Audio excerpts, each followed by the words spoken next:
Bismillahirrahmanirrahim. Assalamualaikum warahmatullahi wabarakatuh. Alhamdulillahi rabbil alamin. Wa bihi nasta'in ala umurid dunya waddin. Wassalatu wassalamu ala asyrafil anbiya'i wal mursalin wa ala alihi wa ashabihi ajma'in, amma ba'd. Qala Allah Ta'ala fil Qur'anil Azim, a'udzu billahi minasyaitonir rajim.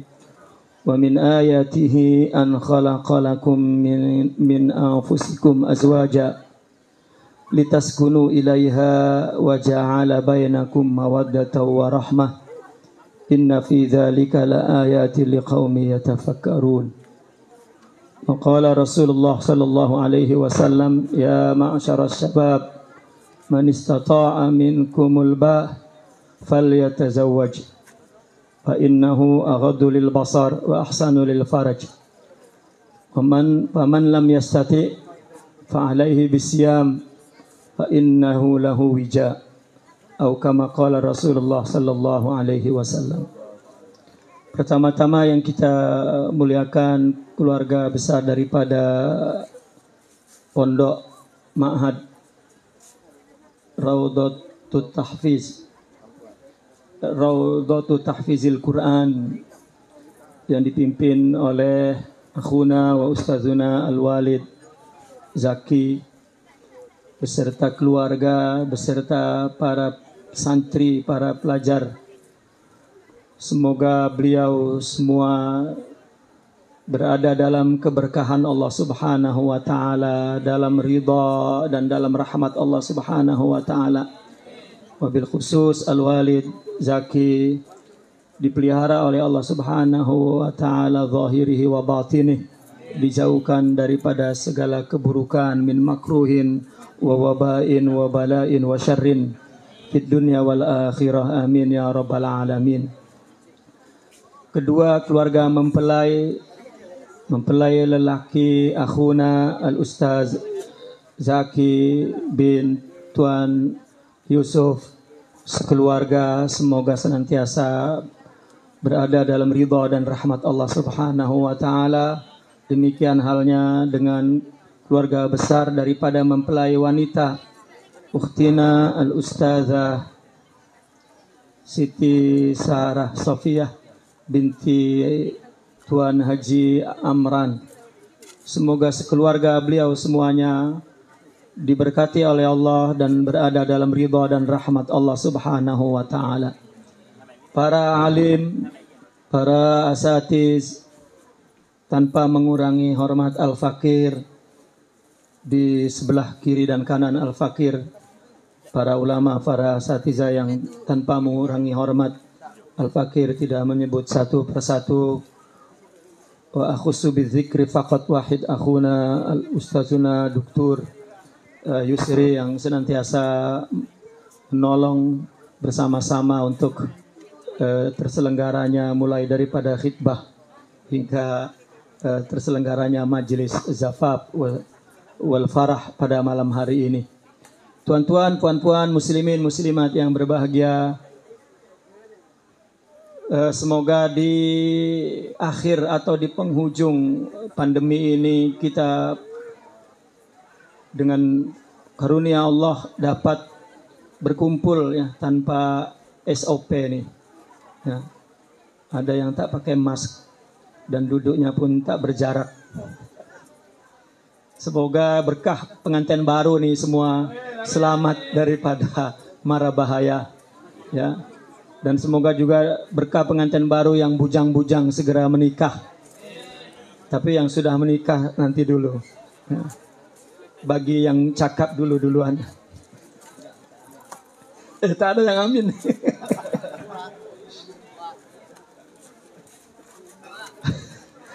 Tuan-tuan dan puan-puan, mungkin nasihat perkawinan yang Al-Fakir ingin sampaikan pada malam ini khusus untuk dua mempelai kita, akhuna Ustaz Zaki dan ukhtina Ustazah Sarah Sofiyah. Jika nasihat-nasihat ini ternyata ya, ya untuk pengantin baru ini ternyata pengantin lama tidak melaksanakan masa perkawinannya dulu, ikut nasihat ini, mungkin boleh coba sekali lagi sesuai dengan nasihat ini. Kalau diizinkan dengan puan-puan di sana. Ini bahaya nih mulut ceramahnya. Tuan-tuan dan puan-puan sekalian, terutama akhuna Al-Ustaz Zaki wa ukhtina Ustazah Siti Sarah Safiyah yang pada malam ini tengah berbahagia. Semoga dan kebahagiaan pada malam ini kebahagiaan yang penuh pahala. Karena apa yang dilakukan pada hari ini adalah min fadlillahi wa rahmatih. Sehingga Allah memerintahkan pada malam ini untuk berbahagia. Rasulullah pun menyuruh untuk mengizharkan, mengiklankan, artinya menunjukkan kegembiraan pada malam ini. Semua kita hadir juga ikut merasa gembira. Yang pengantin lama pun pada malam ini mendapat keberkahan, pengantin baru akan merasa menjadi seperti baru lagi. Itu juga keberkahan daripada pengantin baru. Akhuna wa ukhtina, kedua mempelai yang berbahagia. Pada kesempatan ini Al-Fakir ingin memberikan wasiat sebagaimana yang Allah firmankan dalam surat Ar-Rum tadi ayat 21, wa min ayatihi an khalaqalakum min anfusikum azwaja, di mana Allah berfirman wa min ayatihi, sebagian atau merupakan salah satu daripada ayat-ayat Allah, tanda kebesaran Allah.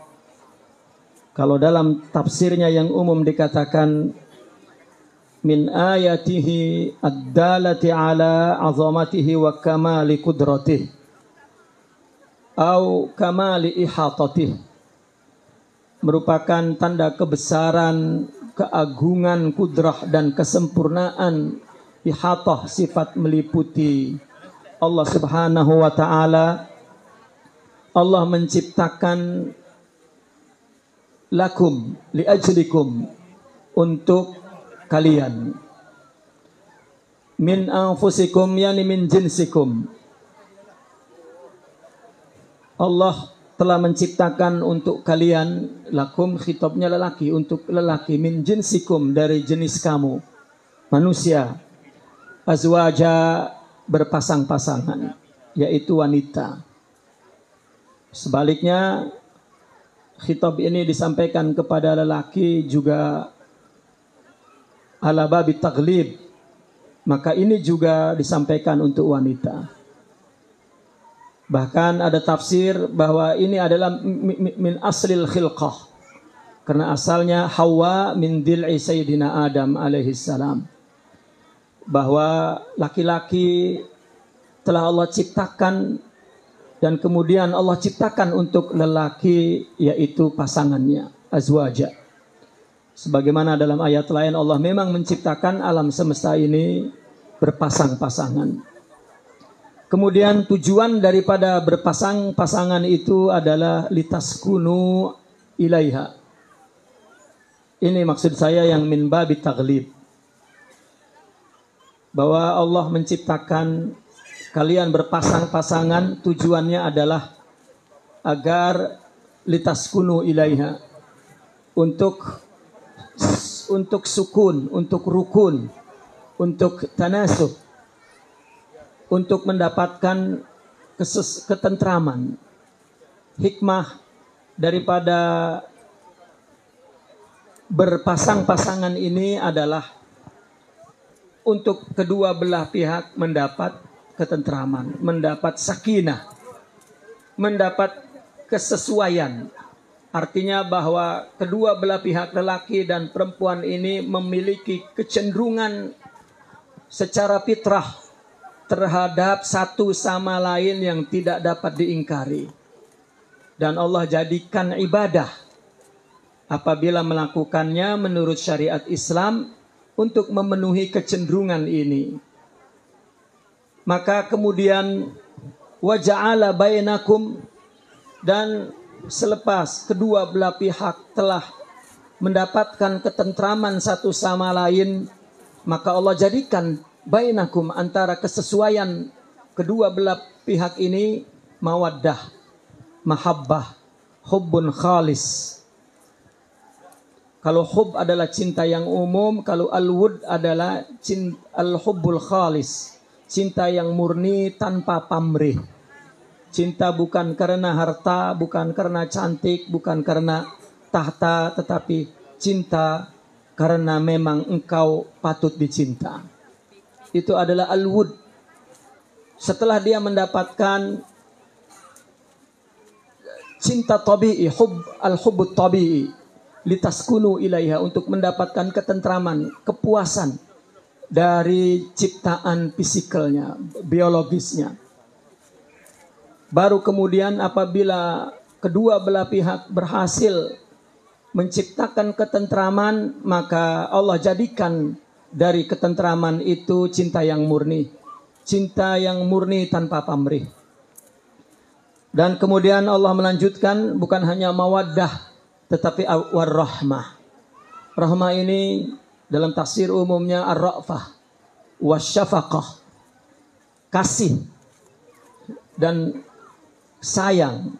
Al-wud adalah cinta, jadi cinta dan kasih.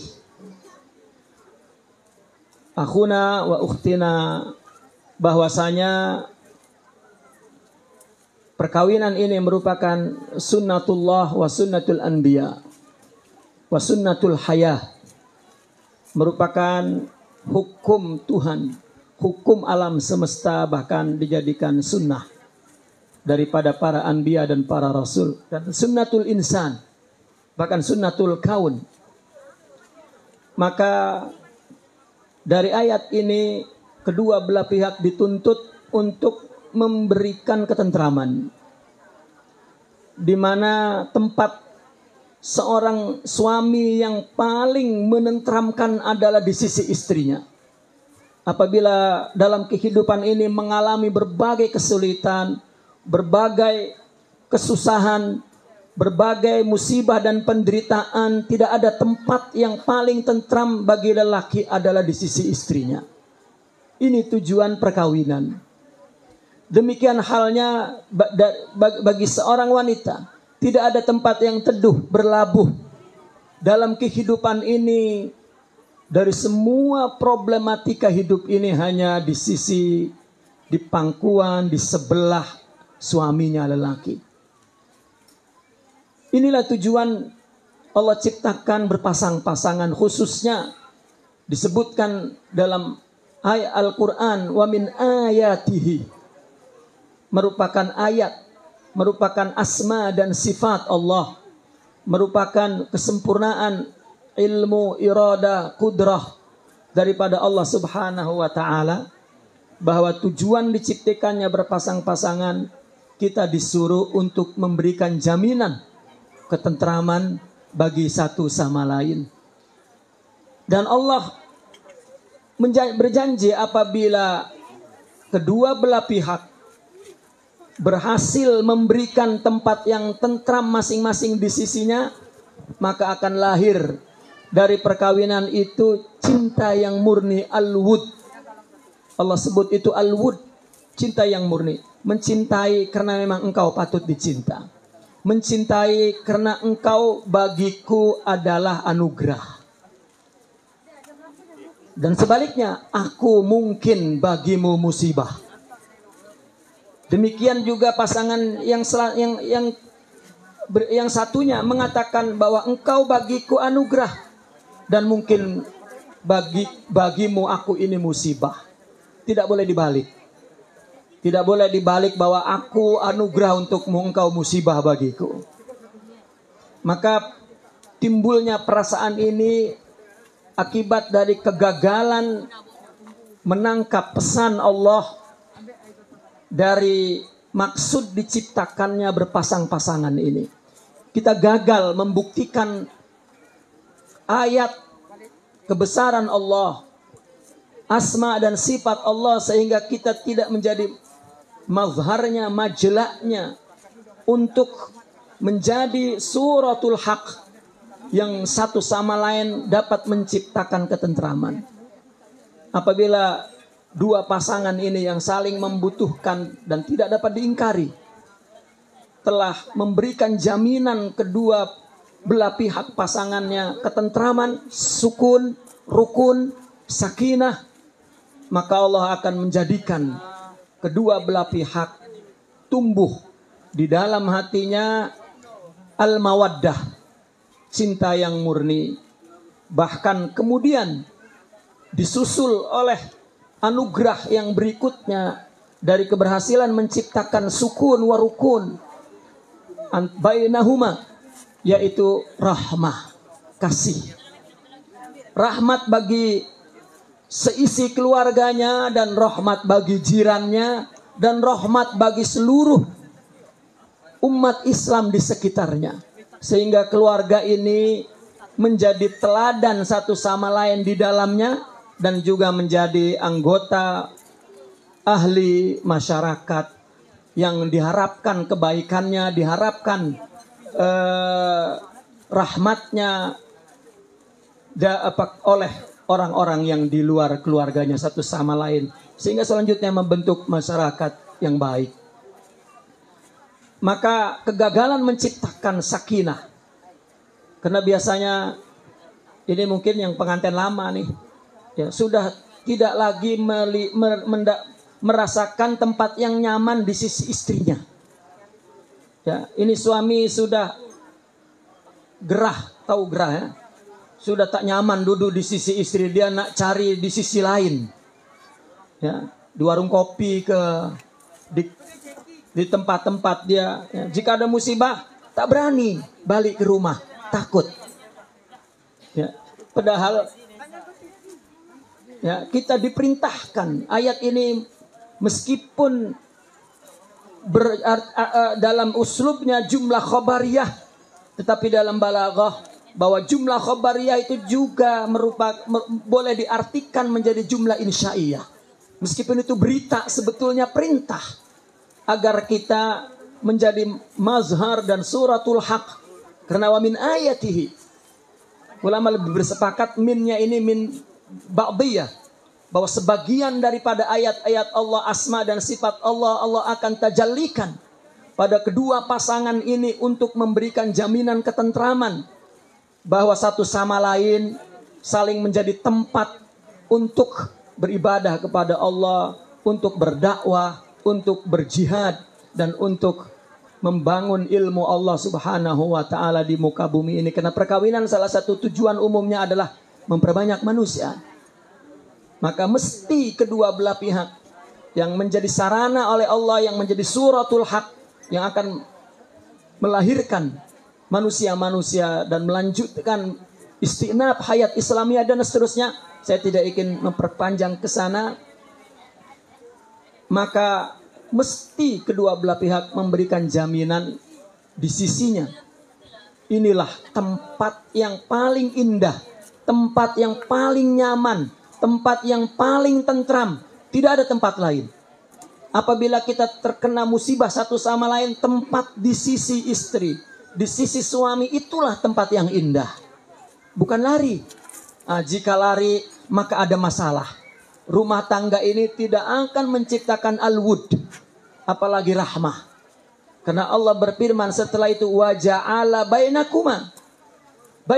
Artinya Allah jadikan di antara dua pasangan ini al-mawaddah. Tidak salah satunya, tapi dua-duanya. Al-mawaddah dan kemudian ar-rahmah. Maka itulah tuan-tuan dan puan-puan sekalian, seorang hamba yang soleh, dari keadaan rumah tangga yang sakinah, mawaddah, warahmah, maka lahirlah panjatan doa, Rabbana hablana min azwajina wa dzurriyyatina qurrata a'yun waj'alna lil muttaqina imama. Doa itu ad-du'a'u huwal hal. Doa itu adalah ekspresi, ungkapan, suasana jiwa, suasana kehidupannya, suasana persekitarannya. Itu doa. Orang perang, doanya perang. Orang menuntut ilmu, doanya menuntut ilmu. Orang yang mencari rezeki, doanya mencari rezeki. Jadi doa itu adalah ungkapan suasana dan keadaan mulai dari jiwanya dan apa yang dialaminya. Maka keluarlah doa-doa itu. Kenapa muncul dalam Al-Quran doa Rabbana hablana min azwajina wa dzurriyyatina qurrata a'yun? Ini diucapkan oleh orang yang soleh, orang yang telah berhasil menciptakan di dalam keluarganya sakinah, mawaddah, warahmah. Maka keluarlah doa ini. Dikatakan ad-du'a mukhul ibadah. Ibadah adalah az-zillah. Ibadah adalah at-tawadu. Ibadah adalah al-khudu. Jadi doa adalah inti daripada kehinaan, kerendahan, ketawaduan kepada Allah. Sebagaimana orang jika perlu kepada orang lain dan dia meminta, dia pasti rasanya hina. Maka apabila kita berdoa kepada Allah, doa itulah inti kehinaan. Coba bagaimana doanya orang yang soleh, yang berhasil menciptakan rumah tangga sakinah, mawaddah, warahmah. Maka doanya Rabbana hablana min azwajina wa dzurriyyatina qurrata a'yun. Kita mesti artikan perlahan-lahan dari doa ini. Karena kita sering melihat doa ini artinya sekilas saja. Tidak diperhatikan baik-baik. Ini adalah doa orang yang soleh. Dikatakan dalam Al-Quran.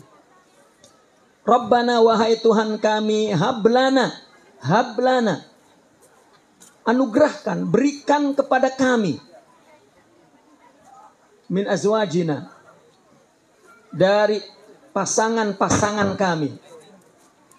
Wa dzurriyyatina. Dan keturunan kami, anak-anak kami. Artinya, doa ini boleh diucapkan oleh suami, istri, dan anak. Di mana masing-masing mereka mengatakan, ya Allah, anugerahkanlah, kalau itu suami, kepada kami istri. Anak. Kalau istri, suami. Kalau orang tua, anak. Kalau anak, orang tua. Jadikanlah hablana min azwajina wa dzurriyyatina apa? Qurrata a'yun.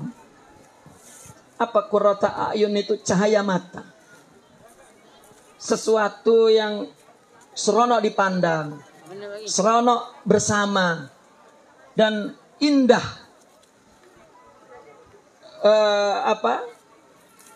Indah dilihat. Suami melihat istri seronok. Kalau dalam keadaan susah, dalam keadaan menderita, jika tengok istri, selesai masalah. Istri pun tengok suami, selesai masalah. Anak pun tengok orang tua, selesai masalah. Ini doa keluar dari rumah tangga yang di dalamnya ada sakinah, mawaddah, warahmah. Hablana. Itulah ungkapan situasi, suasana itu. Berikanlah kami, istriku, suamiku, anakku, orang tuaku, qurrata a'yun, cahaya mata hatiku, yang menyamankanku, menentramkanku, tidak menderitakanku, tidak menyakitiku. Namun kemudian penggalan terakhir yang lebih penting, waj'alna. Nah, ini adalah suami, istri, atau anak. Jadikanlah aku suami. Jadikanlah ya, kami ini suami. Kalau suami, kalau istri, waj'alna. Kalau seorang suami, jadikanlah aku. Lil muttaqina. Lil muttaqina tadi adalah azwaj wa dzurriyyah yang sudah menjadi qurrata a'yun. Jadikanlah aku lil muttaqina. Kalau ini suami, untuk istriku. Dia ayah. Untuk anak-anakku. Itu adalah dia sebut lil muttaqina. Imama. Qudwata. Jadikanlah aku suami yang teladan. Yang misali. Yang terbaik untuk istriku. Jadikanlah aku ayah. Yang imamah. Yang qudwah. Yang uswah. Yang terbaik. Yang teladan untuk anakku. Sebaliknya istri, jadikanlah aku istri yang terbaik untuk suamiku. Jadikanlah aku ibu yang terbaik untuk anakku. Dan kedua orang tua ini pun berada dalam doa itu. Jadikanlah aku ayah, ibu yang terbaik untuk anak-anakku. Dan demikian. Waja'alna lil muttaqina imama wa ja'alna imaman lil muttaqin. Apabila mereka sudah sakinahnya terjamin, mawadahnya terjamin, rahmanya terjamin, maka inilah suasana yang dilahirkan dari doa ini. Satu sama lain menjadi qurrata a'yun yang tidak akan melihat yang lain. Karena tempat yang paling indah, yang paling menyejukkan hati adalah keluarga, di dalam keluarga itu sendiri. Dan satu sama lain berlomba-lomba untuk menjadi teladan qudwah satu sama lain. Istri tidak menuntut suami, bolehlah aku sebagai istri berbuat seperti ini kalau suaminya hebat. Kalau suaminya macam kamu untuk apa? Begitu juga si suami, bolehlah aku berbuat macam ini itu untuk istri yang macam itu, bukan macam kamu, tidak. Tetapi kedua mereka setiap diri mereka berlomba untuk menjadi teladan ketakwaan, teladan dalam menjalankan perintah Allah, teladan dalam menjauhi larangan Allah, dan teladan dalam menghadapi musibah kehidupan. Doa ini sebetulnya menggambarkan sebuah kompetisi di dalam ahli keluarga untuk menjadi yang terbaik satu sama lain, bukan untuk menyalahkan satu sama lain, menuntut satu sama lain, tetapi doa ini mengandung makna memberikan, ya, di dalam ahli keluarga satu sama lain. Maka itulah doa yang menggambarkan suasana kehidupan yang penuh sakinah dan penuh mawaddah dan penuh rahmah. Tuan-tuan, puan-puan, terutama akhuna wa ukhtina jaki, maka jadikanlah rumah tangga itu pertama sekali sebagai ibadah. Yang kedua, jadikanlah rumah tangga itu sebagai rumah ilmu, rumah jihad, rumah dakwah.